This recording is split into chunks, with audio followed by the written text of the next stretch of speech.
all of you once again. So आज जो हम टॉपिक करने वाले हैं that is management by exception. This topic is very important in management subject. तो होता क्या है मैनेजमेंट बाय एक्सेप्शन? देखो, मैनेजमेंट बाय एक्सेप्शन नाम से ही क्लियर है कि मैनेजमेंट सिर्फ एक्सेप्शनल केसेस में ही इंटरफेयर करेगी या मैनेजमेंट सिर्फ एक्सेप्शनल केसेस में ही इन्वॉल्व होगी. बाकी की जितने भी केसेस हैं वो सारे या जितने भी मैटर्स हैं वो सारे मिडिल लेवल और लोअर लेवल मैनेजर से सॉल्व करेंगे. लुक, अब ऑर्गेनाइजेशन में बहुत तरीके की एक्टिविटीज़ होती हैं, बहुत तरीके के काम होते हैं, बहुत तरीके के डिसीजंस लिए जाते हैं. तो ये जब इतने सारे काम ऑर्गेनाइजेशन का होता है और अगर हर काम में जो टॉप मैनेजमेंट है उसका इन्वॉल्वमेंट रहेगा तो इससे क्या होगा कि टॉप मैनेजमेंट हर काम में इन्वॉल्व होगी और जो इम्पॉर्टेंट मैटर्स होंगे वो उस पर इतना कंसंट्रेशन नहीं दे पाएगी. तो मैनेजमेंट बाय एक्सेप्शन क्या कहता है कि मैनेजमेंट को सिर्फ इम्पॉर्टेंट मैटर्स में ही इन्वॉल्व होना चाहिए या इंटरफेयर होना चाहिए, उनमें ही उसको फोकस करना चाहिए. जो बाकी की एक्टिविटीज़ हैं, जो काम प्रॉपर्ली चल रहा है, स्मूथली हो रहा है, तो मैनेजर्स को ही मतलब लोअर लेवल और मिडिल लेवल मैनेजर्स को ही उसको हैंडल कर लेना चाहिए. टॉप लेवल मैनेजमेंट को सिर्फ ऐसे केसेस में इन्वॉल्व होना चाहिए जहाँ पे क्रिटिकल सिचुएशंस आ गई हैं या जो काम लोअर लेवल और मिडिल लेवल मैनेजर से हैंडल नहीं हो पा रहा है उसके लिए जो टॉप लेवल मैनेजर है, टॉप लेवल जो मैनेजमेंट है उसको इन्वॉल्व होना चाहिए. बाकी टॉप लेवल मैनेजर को अपने सिर्फ की एरियाज़ को फोकस करना चाहिए, जो मेन एरियाज़ है उनमें ही उसका इन्वॉल्वमेंट होना चाहिए. फाइन.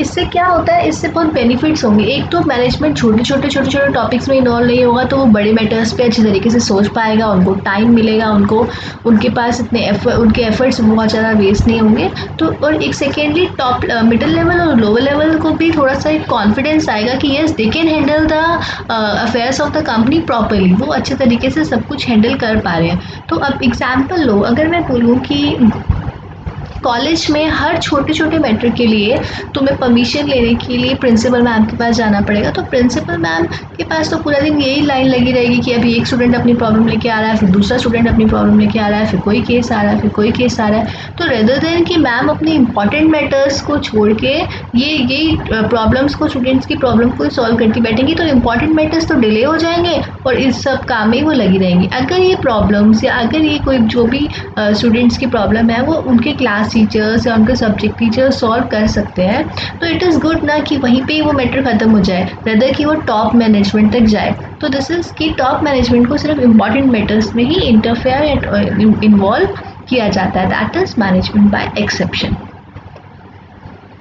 नाउ देखो इसका मीनिंग देख लेते हैं. Management by exception is a concept that managers use to focus on key areas of business performance instead of looking at the business as a whole. पूरे business को देखने से बेटर क्या है कि जो key areas है, जो main areas है business के performance के, उनको ही जो managers है, top managers है वो देखेंगे. Managers only look at the areas that have large variance from the standard or budgeted projects. मतलब managers सिर्फ उन्हीं matters को देखेंगे जहाँ पे variance या deviations बहुत ज़्यादा आ रहा है, जहाँ पे gap बहुत ज़्यादा है. सपोज मैं बोलूँ कि सेल्स का टारगेट था कि हमें एक महीने में 5000 यूनिट्स की सेल करनी है ना. अगर टारगेट हम नियर बाई में पहुँच गए, 47-48 तक भी पहुँच गए तो दैट इज़ फाइन. लेकिन हमने 5000 सोचा था और टारगेट हमारा सिर्फ 1000 का अचीव हुआ. फिर ये मैटर हम टॉप लेवल के पास लेके जाएंगे.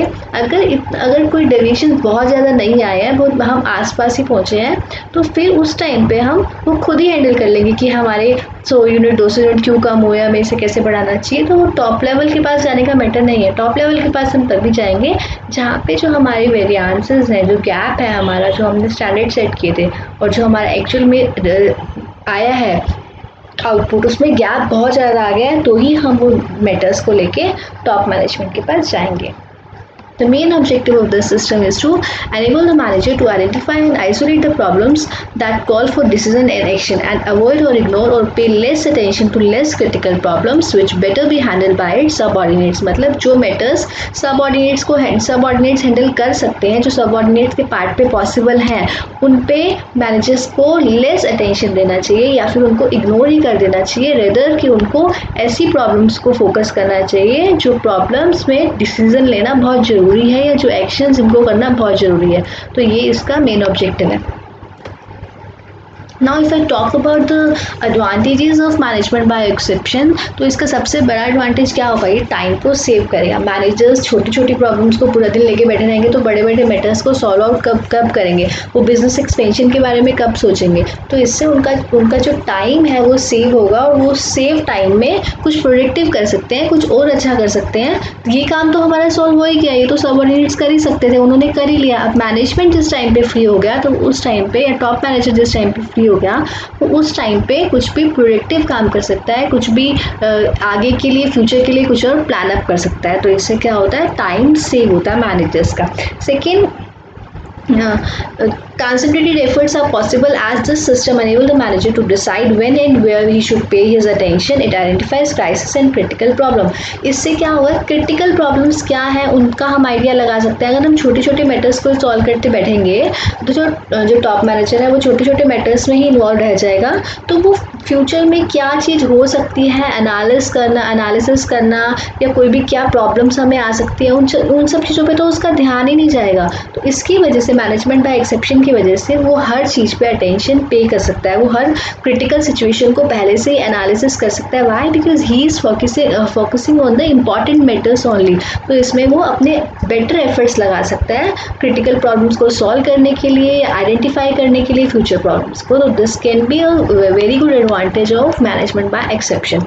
Laser number of decisions required to be taken which enables a manager to go into detail। देखो, अब जहाँ मुझे डिसीजंस बहुत ज़्यादा लेने हैं वहाँ मैं जल्दी में डिसीजन ले लूँगी, ठीक है, मैंने कोई ज़्यादा इंक्वायरी नहीं किया, कोई ज़्यादा चेक नहीं किया और डिसीजन ले लिया। लेकिन जहाँ पे मेरे पास मैटर्स ही कम है डिसीजन लेने के लिए, तो वहाँ पे मैं डिटेल स्टडी कर सकती हूँ और डिटेल स्टडी करके फिर अच्छे तरीके से कोई भी कंक्लूजन पे आ सकती हूँ। इसका बहुत बेसिक सा एग्जाम्पल लो, अगर मैं बोलूँ कि मैं सिर्फ तुम्हें यही पर्टिकुलर सब्जेक्ट पढ़ा रही हूँ, तो जब मैं पढ़ाई एक ही सब्जेक्ट रही हूँ तो मैं इसके बहुत डिटेल में नोट्स भी बनाऊँगी और तो उसको 4-5 बुक्स में से मैटर को भी कलेक्ट करूँगी, फिर उसको स्टडी भी करूँगी, फिर उसका एक प्रॉपर एक सिस्टमेटिक तरीके से तो मैं उसका एक्सप्लेनेशन दे पाऊँगी। लेकिन अगर मैं बोलूँ कि मैं बहुत सारे सब्जेक्ट्स एक साथ पढ़ा रही हूँ, सब एक साथ पढ़ा रही हूँ, तो उस टाइम पे क्या हो जाएगा कि मैं हर सब्जेक्ट के नोट्स को कलेक्ट करने के लिए मैं बहुत ज़्यादा एफर्ट्स शायद नहीं करूँगी और मैं वो लिमिटेड से मैटर से ही हमें एक कंक्लूजन निकाल दूँगी। तो जहाँ पे हमें डिसीजन ही कम लेने हैं तो वहाँ पे हम एफर्ट्स भी ज़्यादा लेंगे, है ना, तो हम अच्छा डिसीजन लेके आ पाएंगे, प्रोडक्टिव डिसीजन ले पाएंगे। और जहाँ पे डिसीजन बहुत ज़्यादा लेने हैं तो हो सकता है इंपॉर्टेंट मैटर्स में तो कोई रॉन्ग डिसीजन ले लिया गया और हम छोटे छोटे डिसीजन को ही लेते रह गए। तो मैनेजमेंट बाय एक्सेप्शन में मैनेजर्स के पास अभी डिसीजन लेने के लिए कम मैटर्स रह गए हैं। क्यों? क्योंकि उसके जो रूटीन वर्क्स थे या जो बेसिक काम थे, जो बेसिक प्रॉब्लम्स थी, वो तो सबऑर्डिनेट ने सॉल्व कर दिए। तो वो जो अब उनको जो डिसीजन लेने हैं उसमें वो बहुत एफर्ट्स के साथ या बहुत अटेंशन पे करके बेटर डिसीजंस को लेंगे। It alarms the management about the good opportunities as well as difficulties। ये मैनेजर्स को पहले से ही एक आइडिया दे देता है कि फ्यूचर में हमें ये डिफ़िकल्टी आ सकती है या फ्यूचर में हमारे पास ये अपॉर्चुनिटीज़ है। क्यों? क्योंकि बिकॉज वो अभी इंपॉर्टेंट मैटर्स पे ही डिस्कस कर रहे हैं या इंपॉर्टेंट मैटर्स पे ही सिर्फ देख रहे हैं, तो वो बाकी का जो टाइम है वो फ्यूचर की ग्रोथ या फ्यूचर की डेवलपमेंट या बिजनेस की डेवलपमेंट के लिए लगा रहे हैं। तो उस टाइम पे वो सर्च कर रहे हैं, R&D कर रहे हैं, तो उस टाइम पे they can have a pre-idea about the opportunities, what opportunities they can have in future and what difficulties they can face in future। तो इससे उनको एक पहले से ही आइडिया, एक पहले से अलार्म जैसा उनको एक मिल जाता है।